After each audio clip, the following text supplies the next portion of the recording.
Écoute, prête attention à ce que tu vas découvrir aujourd'hui. Derrière chaque ombre obscure, derrière chaque porte ouverte dans ta vie, il y a des forces invisibles qui n'aspirent qu'à une seule chose: entrer et trouver un corps où habiter. Aujourd'hui, avec le pasteur Benny, nous allons percer des secrets cachés sur les démons, leurs habitudes et leurs traces furtives que bien souvent tu ne perçois même pas dans ta maison, dans ton esprit et dans ton cœur. Ceci n'est que la première partie d'une révélation puissante, un enseignement qui se déploiera en 2 parties pour t'armer et t'ouvrir les yeux. Alors, reste en alerte. Chaque parole que tu entendras pourrait être la clé qui fermera la porte restée ouverte depuis des années. Ouvre ton esprit, car ce message n'est pas fait pour t'effrayer, mais pour te préparer à la lutte quotidienne contre les démons. Les démons ont un unique et sinistre but en harcelant, tourmentant et attaquant sans relâche l'humanité. Et ce but fondamental est d'obtenir des corps physiques, car ils sont eux-mêmes des entités spirituelles incorporelles, dépourvues de forme tangible. Comme Jésus nous l'a clairement révélé dans l'évangile de Matthieu, tout ce qu'il désire et cherche avec désespoir est une demeure, un lieu où résider et se manifester sur le plan terrestre. Maintenant, allez à Matthieu chapitre 12. Je vais vous montrer comment ils agissent et comment ils pensent. Matthieu 12, commençant au verset 43. Je vais vous donner 12 choses sur un démon. Comment il pense, comment il planifie, comment il se meut, comment il opère. Il y a 12 choses dans cette écriture. Dans Matthieu 12, 43, Jésus a dit ceci. Il a dit, « Lorsqu'un esprit impur est sorti d'un homme, il va par des lieux arides, cherchant du repos, et il n'en trouve point. Alors il dit, « Je retournerai dans ma maison d'où je suis sorti. » Et quand il arrive, il la trouve vide, balayée et ornée. Il s'en va et il prend avec lui 7 autres esprits plus méchants que lui. Ils entrent dans la maison, s'y établissent, et la dernière condition de cet homme est pire que la première. Il en sera de même pour cette génération méchante. Maintenant, observez ce que dit la Bible quand l'esprit impur sort de l'homme. Maintenant, regardez-moi tous, s'il vous plaît. S'il vous plaît, regardez-moi tous. Vous devez comprendre quelque chose à propos des démons. Ce que les démons veulent, c'est une habitation, parce qu'ils ont perdu la leur. Ce sont des esprits sans corps qui cherchent une maison. Ils se contenteront d'un porc, ils se contenteront d'un chien, ils se contenteront d'un chat. Ils habiteront n'importe quoi qui est vide. En réalité, ils ont 2 habitations, l'abîme ou un corps. Les démons ne veulent pas être sans habitation. Quand ils ont perdu l'habitation du démoniaque de Gadara, l'homme qui était possédé, ils ont dit « Ne nous envoie pas dans l'abîme, nous préférons rester avec ces porcs ici-bas. » Ils cherchent un corps. Maintenant, au moment où ils trouvent ce corps, s'il vous plaît, écoutez-moi, vous devez entendre ceci. Ils le revendiquent comme le leur et sont déterminés à ne pas le perdre. Même s'ils le perdent, ils feront absolument tout ce qui est en leur pouvoir pour le récupérer. Par conséquent, les démons qui avaient l'habitude de t'habiter te visitent assez fréquemment et la seule manière de les garder hors de ta vie est de maintenir le Saint-Esprit dans ton cœur. Oh oui, et de maintenir le sang sur ta vie. Oui, quand le sang de Jésus est appliqué, aucun démon ne peut franchir cette ligne. C'est ainsi. Assurez-vous, les amis, d'écouter ce que je vous dis. Maintenant, regardez leur détermination ici. Quand l'esprit impur sort de l'homme, il va. Avant de continuer cette vidéo, juste pour rappeler que nous avons notre livre Les Généraux de Dieu qui est désormais disponible. Si vous voulez connaître plus sur les Généraux de Dieu, si vous voulez connaître leur histoire, qu'est-ce qu'ils ont fait pour avoir cette onction, comment ils ont fait, quelle est leur routine spirituelle, et donc ces 25 biographies, le lien dans la description de cette vidéo pour pouvoir télécharger le livre rapidement. Que Dieu vous bénisse abondamment. Numéro 1, la Sainte Bible nous dit clairement que les démons peuvent voyager parce qu'il est dit qu'il va. Numéro 2, il va par des lieux arides cherchant un repos mérité et, n'en trouvant pas, il retourne à son ancienne demeure en apportant avec lui 7 autres esprits pires que lui. Et l'état final de cet homme est pire que le premier. Cherchant, comme c'est intéressant. Les démons savent comment chercher. Ce sont de grands enquêteurs. Ils sont extrêmement intelligents. Le mot chercher signifie qu'ils enquêtent. Ils ont des capacités étonnantes pour chercher et enquêter. Ils planifient et planifient. Et cherchent et cherchent. Numéro 3, ils cherchent un repos mérité. C'est la seule chose qu'ils cherchent vraiment, un repos profond et réparateur. En réalité, les démons ne s'intéressent pas à ton corps. Ils veulent seulement un endroit où se reposer. Et si tu les laisses entrer, ils te tourmenteront pendant qu'ils se reposent. Leur repos est ta destruction et leur repos est ton tourment. Numéro 4, ils cherchent un vrai repos. Et la Sainte Bible dit clairement « et ils n'en trouvent point ». Le fait qu'ils n'en trouvent pas me dit qu'ils peuvent voir, qu'ils peuvent s'en rendre compte. N'en trouvent point signifie qu'ils peuvent voir si le lieu est vide ou rempli. N'en trouvent point signifie qu'ils peuvent savoir si le lieu est habité ou non. Maintenant, l'Écriture dit « alors il dit », il parle, alors il dit « je retournerai ».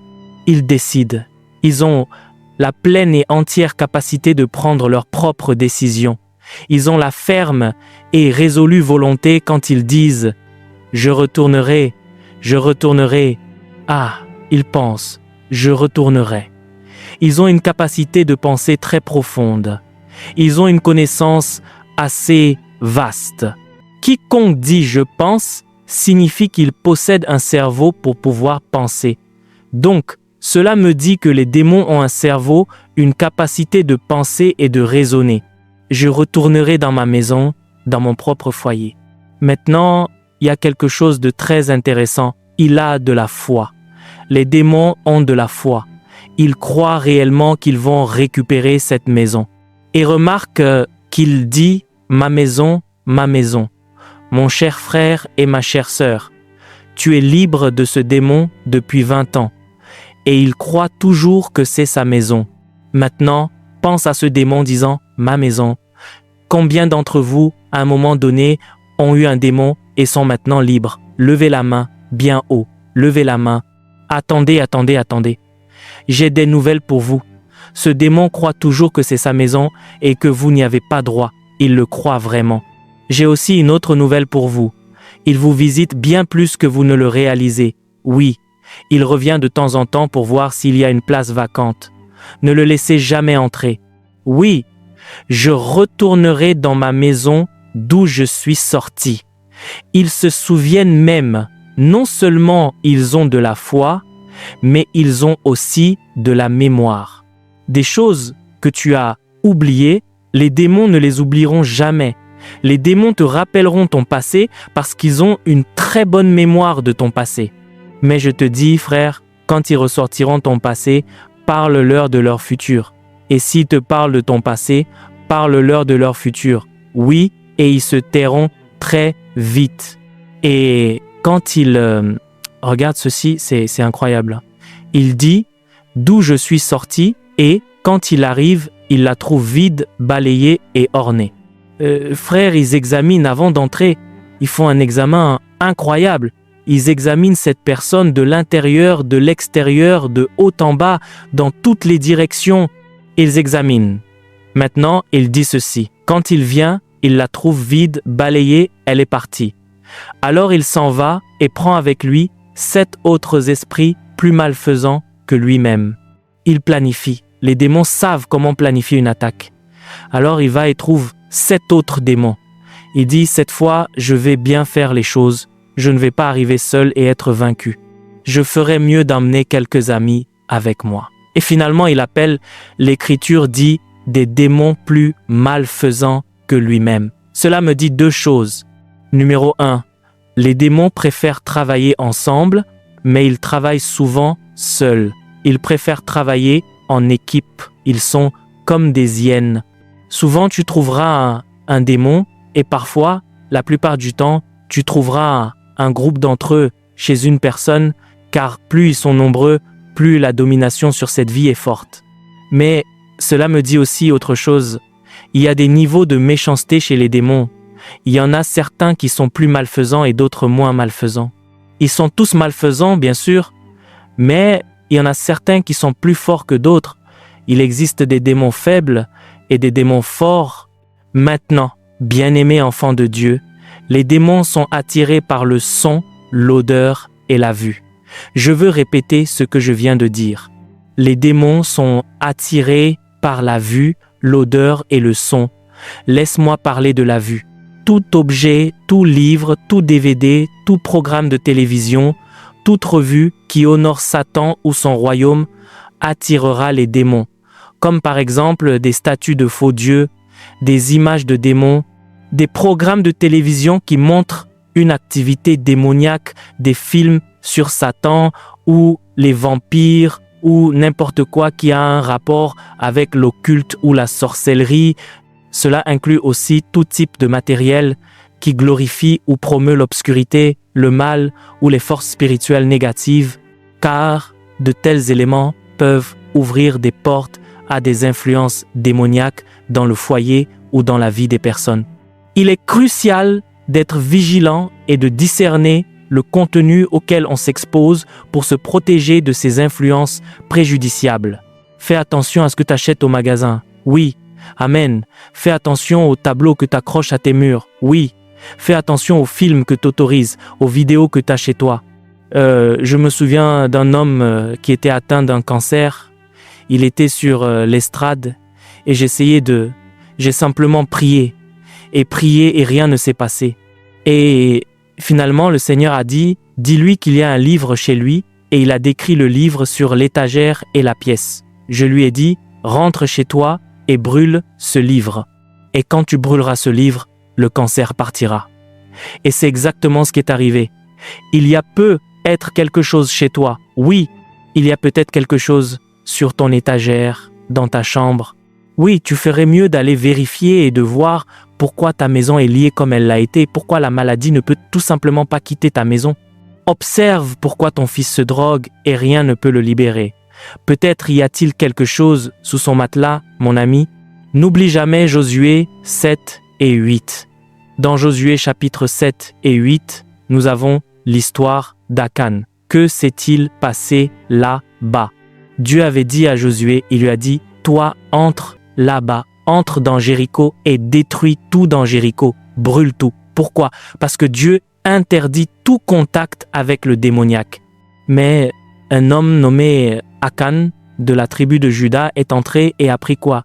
Il a pris un manteau de Babylone et il a pris de l'or. Et ce manteau avait probablement une image démoniaque. Et Dieu a fait une déclaration puissante. Il a dit, je ne le ferai pas. Écoute ceci. Si tu permets l'objet maudit parmi vous, tu seras maudit comme lui. C'était un vêtement et un objet maudit. Dieu a dit, je ne permettrai pas ce qui est maudit dans ton lieu, dans ta tente, dans ta maison. Et il a dit, si tu permets le maudit, tu seras maudit comme lui. Il nous ordonne dans Deutéronome 13, 12 et 18, Deutéronome 18, 1 et 13, Lévitique 19, 30 et 1 dit, ne vous tournez pas vers eux et ne vous souillez pas avec eux. Lévitique 26, 8, Dieu interdit tout objet chez toi, toute image chez toi qui soit de nature démoniaque. Josué chapitre 7, 10 et le verset 12 nous raconte l'histoire.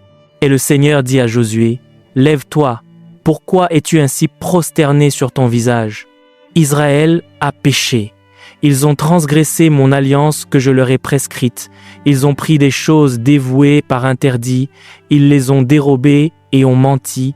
Et ils les ont cachées parmi leurs propres bagages. Regarde ce qu'il dit ici maintenant. Aussi les enfants d'Israël ne peuvent-ils pas résister à leurs ennemis? Ils tourneront le dos devant leurs ennemis, car ils sont eux-mêmes sous la malédiction. Je ne serai plus avec vous si vous ne détruisez pas l'anathème du milieu de vous. Dieu a dit, je ne m'approcherai même pas de toi si tu permets au maudit de s'approcher de toi. Si tu veux la vie et la puissance de Dieu dans ta vie, alors débarrasse-toi de cette chose chez toi. Laissez-moi entendre un amen. Amen. Si tu as des vidéos, si tu as des CD, si tu as quelque chose de nature démoniaque, débarrasse-t'en ce soir.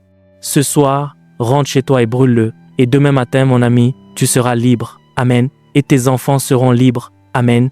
Et si ton fils n'aime pas ça, on s'en fiche. C'est ta maison, pas la sienne. Ce n'est pas à lui. C'est ta maison ou la sienne.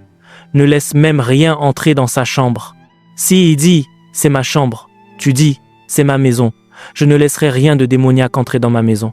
Surveille Internet, surveille MySpace, surveille ce que tes enfants regardent parce que cela pourrait être la porte pour que les démons entrent directement dans ta maison à travers cet ordinateur portable.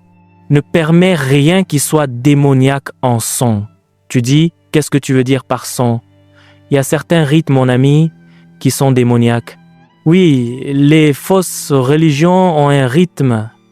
Ils frappent ceci.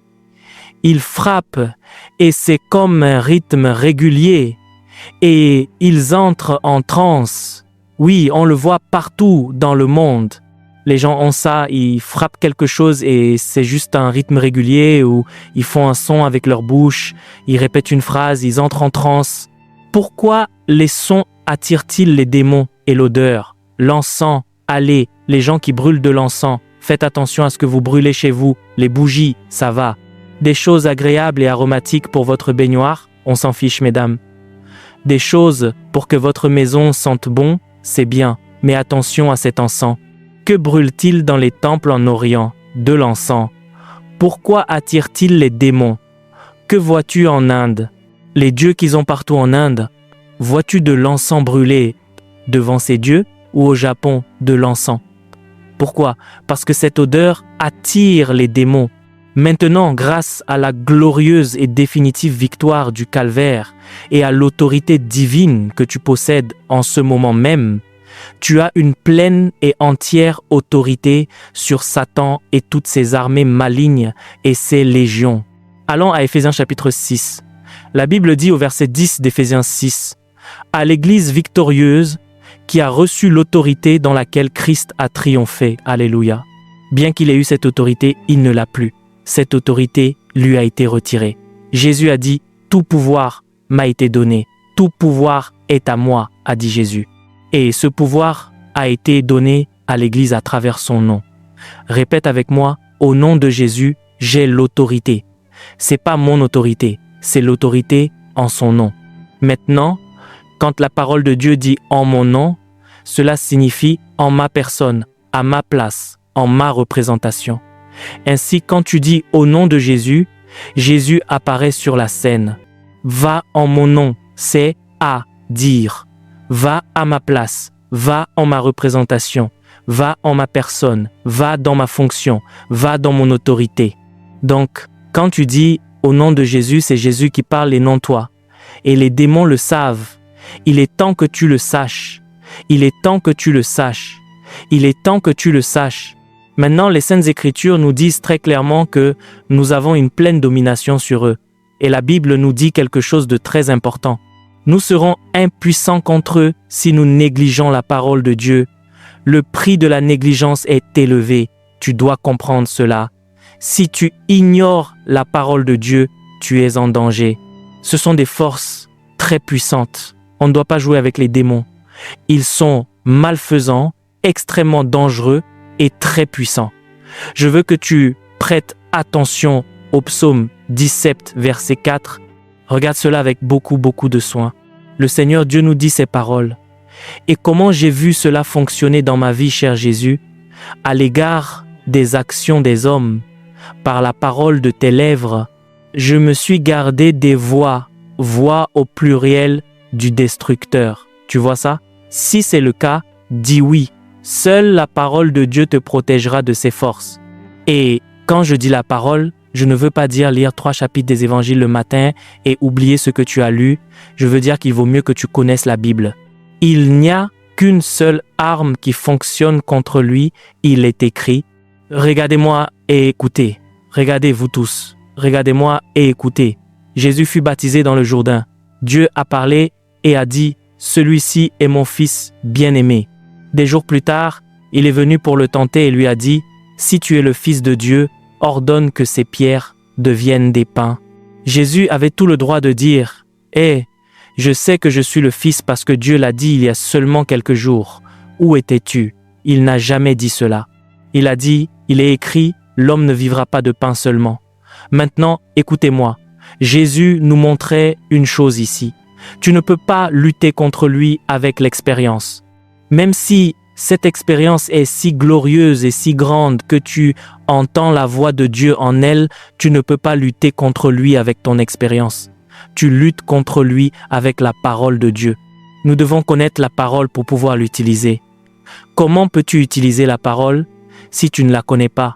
Maintenant, peuple de Dieu, la raison pour laquelle les gens permettent aux démons, et en réalité ce n'est pas normal, ce n'est pas biblique qu'un chrétien soit oppressé par un démon. Mais pourquoi le sont-ils? Allez à Romains, chapitre 6, verset 16.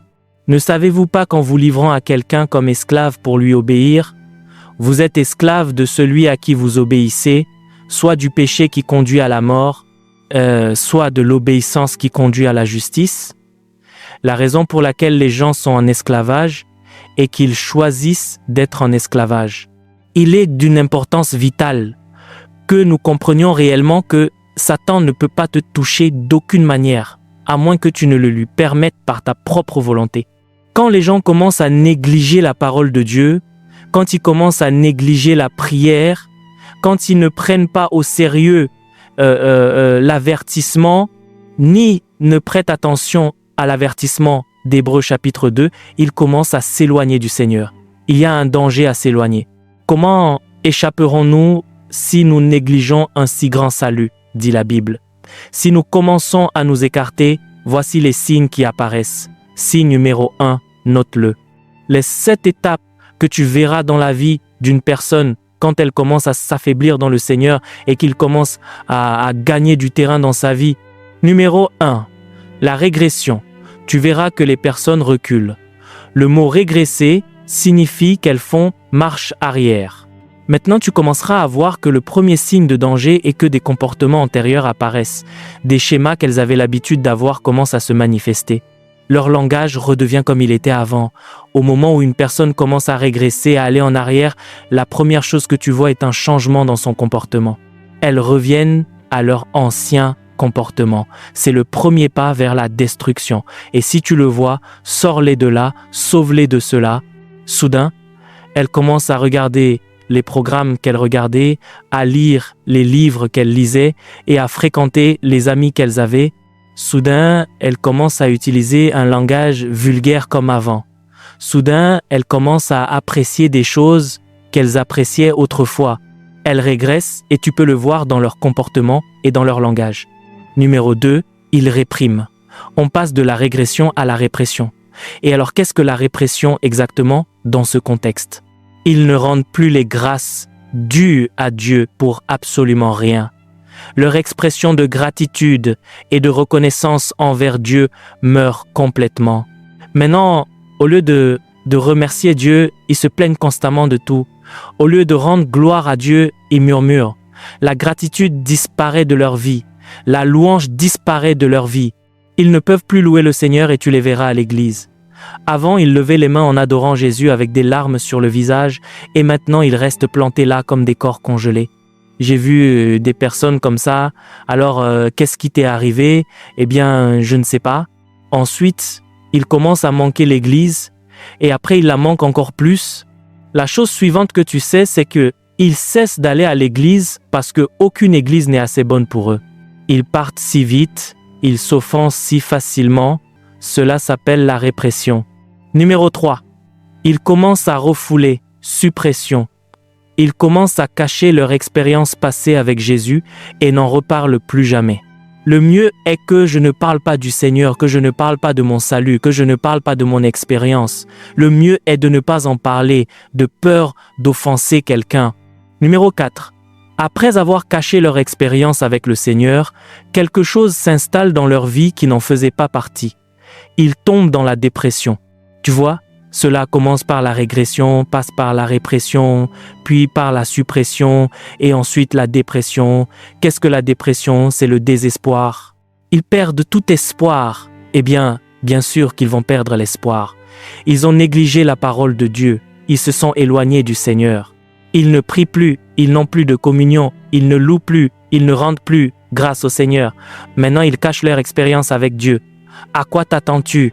Ils sont déprimés et perdent l'espoir. Numéro 5. Maintenant, l'oppression s'installe. L'oppression est une zone dangereuse parce que tu peux sortir cette personne de là. S'ils sont déprimés, tu peux chasser ce démon rapidement. Mais s'ils passent à l'oppression, et l'oppression signifie être dominé par lui, à ce stade, ils sont presque complètement liés. Être oppressé parce que l'oppression ne traite plus seulement de l'esprit mental, elle commence à traiter avec l'esprit spirituel maintenant. Et s'ils ne font rien à ce sujet, ils passeront au numéro 6, l'obsession. L'obsession signifie qu'ils sont assiégés par des esprits malins, entourés maintenant par les démons. Et s'ils ne font rien à ce sujet, ils passent au numéro 7. À ce moment-là, il est presque impossible de le voir. Possession libre, contrôle total de Satan. Tu dis, qu'est-ce que tu veux dire par presque impossible, mon ami? C'est une décision que les gens prennent. C'est une décision qu'ils prennent. Tu ne pourras jamais convaincre un homme d'être libre s'il apprécie son esclavage. C'est comme si tu parlais à un mur. Ils doivent vouloir être libres.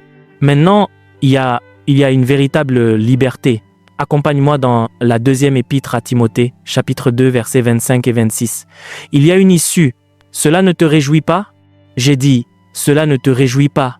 La Bible dit ceci. Il doit redresser avec douceur les adversaires, dans l'espoir que Dieu leur donnera la repentance pour arriver à la connaissance de la vérité. C'est très important.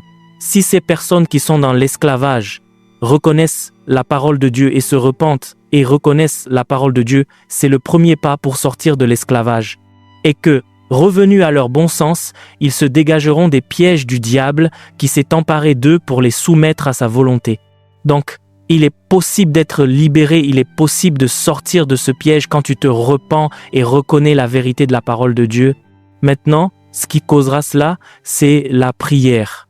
Si tu connais quelqu'un qui est profondément lié, prie pour que le Dieu Tout-Puissant lui accorde la repentance afin qu'il reconnaisse la vérité de sa parole.